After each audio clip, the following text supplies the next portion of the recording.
Check out the all-new Swanson Proscribed tape measure, the best contracted tape you'll ever see. And let's not forget its brother, the Grip Line. That tape grips on everything. Swanson Savage Proscribed and Grip Line tape measures. Welcome to Paul's Toolbox. Today we're going to cover boxing in our post. And these are 4x4 posts, so it's real easy to box them in. It doesn't take long at all. Normally I like to put metal posts on my fence and my gates, but in this case I already had posts in here from the previous owners, so I left them in. Now all I have to do is box it in, but this was curled out just a little bit on the top. I took just a chisel, my hammer, and chipped off this end right here. I just chiseled it out. It doesn't have to look pretty because we're boxing it in. It just has to be structurally sound. Make sure you don't mess this up. Now, on my post, my other video, I show how I put my cap boards on. And these are removable, so I can unscrew them and just slide them up and get them out of the way to work on it, which is really convenient if you have to change out boards or anything like that. I had to change this board out because I wanted to go higher on here. When I first thought about doing this, I was just going to box in the back and dress it up. But really, the front is what I want to look good because you can see it from the street. So I went up on this one, and now we're going to just box it up here and trim it out. When you have a fence board that goes all the way up like this one, and you're going to have a post that shows from the outside, you want this board to go flush with it. So you have to make sure you leave enough room, at least 3/4 of an inch, out on this board, on your face board. That way it boxes in. If you don't, then this is going to stick out past it, which is not a killer deal, but you'd rather have it here. It looks better.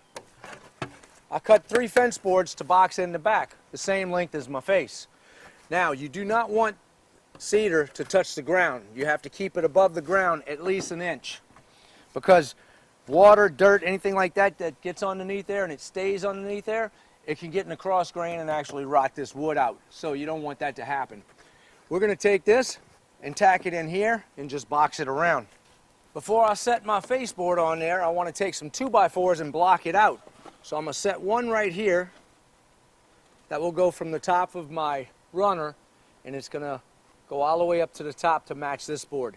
So I will just tack that in place with my nail gun just to hold it in place for now. I make sure that I have it straight. Just shoot a nail on it. We're going to then take this board and set it up right up against my 4x4, and we're going to screw this in place and keep it even with the top right here. Now I'm going to take some 2.5-inch decking screws, and I'm going to run this in right here, snug it up tight.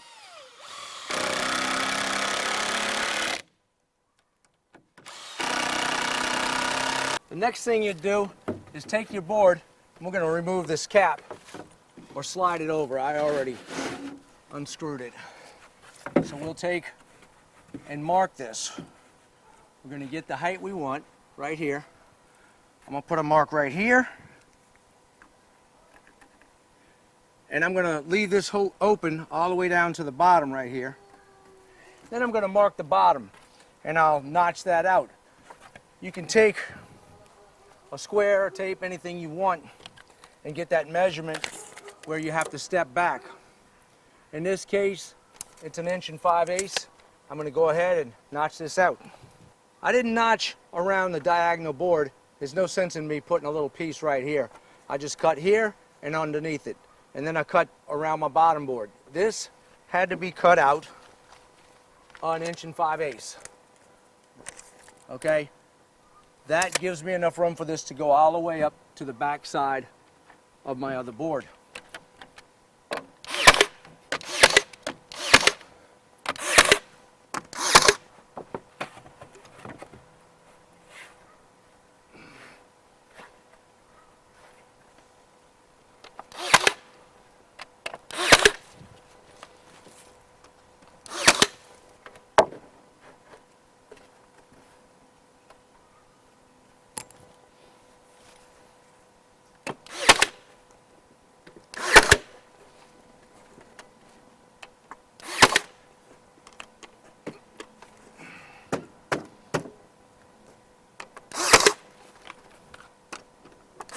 Now all I have to do is get my measurement for this from my cap board. 7.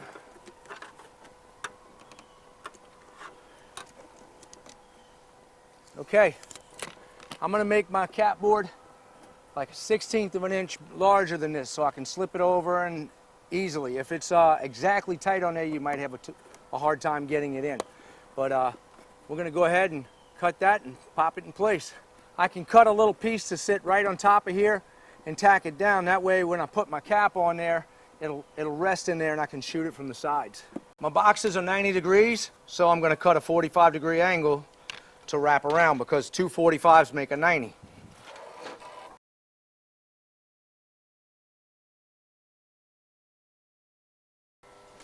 This is going to be an inside 7 inches. What I'm going to do is pull my tape measure over one inch and add an inch to my measurement. So my 7 would be 8, and I'm going to go 7 1/16, 1/16 of an inch over. I'll mark it with my speed square.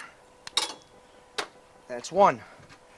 This is going to be my short point, and I'm going to have to come out from there.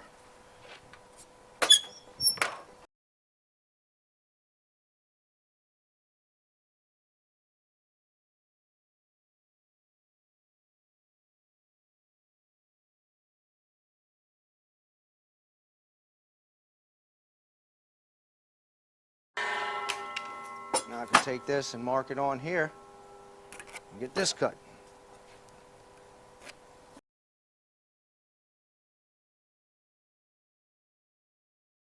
That's my 7. I can use this cut, it's still clean. Get my inside. It's 6, so this one will be 7 and a 16.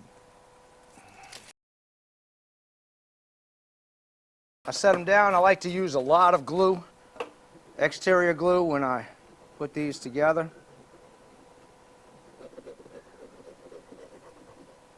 Take my short and my long.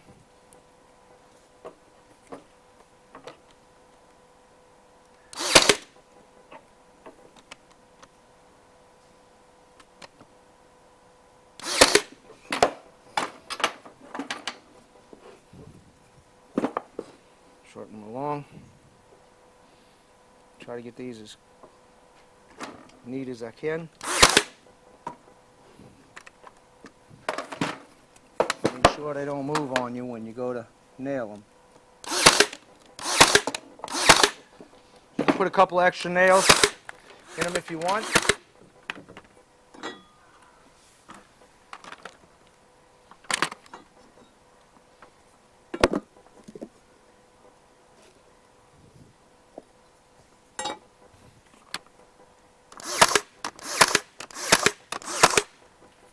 That ain't going anywhere.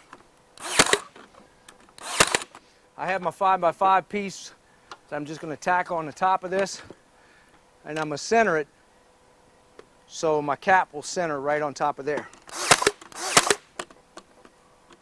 I'm just going to set it on here for now because I want to take it back off to stain it, and then I can just tack it in place. Well, there you have it. You see how easy it is to box in your columns. If you did it on the inside of your fence only, it would even be easier than what it was when I did this, and this wasn't bad.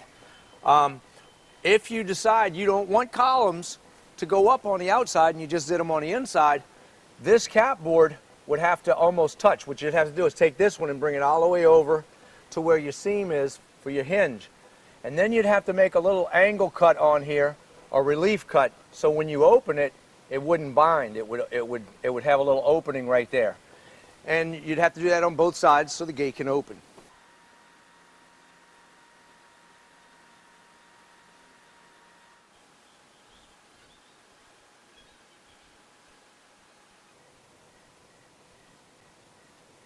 I was just up in North Carolina and I met a lot of the guys with the Charlotte Fire Department. Great group of guys, excellent fire department. I'll see you guys next time I come up to Carolina. And don't forget to subscribe. Check out paulstoolbox.com for all my archive videos. I will see you on the next project. And if you found this useful, hit like for me.